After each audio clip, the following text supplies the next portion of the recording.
Speaking at CES, Samsung's mobile chief DJ Koh confirmed the launch date plans for the Galaxy S9. DJ Koh, president of Samsung's mobile business, said its first flagship smartphone of the year will be unveiled at the Mobile World Congress trade show in February, with the sales date also announced at the event. At a press conference at CES in Las Vegas, Koh has acknowledged the Galaxy S9 is on its way, and by highlighting MWC as the launch event, that bit of speculation has been controlled.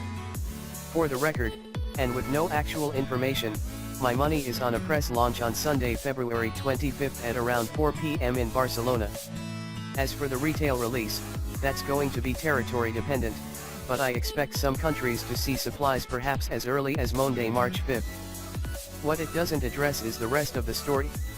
There is a huge amount of interest in the Galaxy S9 family, and every scrap of information is being pounced on and written up across the digital front pages.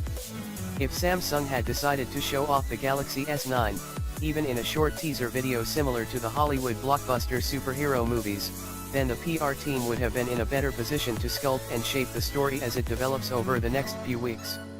History suggests that the Galaxy S9, and, presumably, the Galaxy S9 Plus, would then go on sale sometime in late March or early April, though an exact release date is still unknown.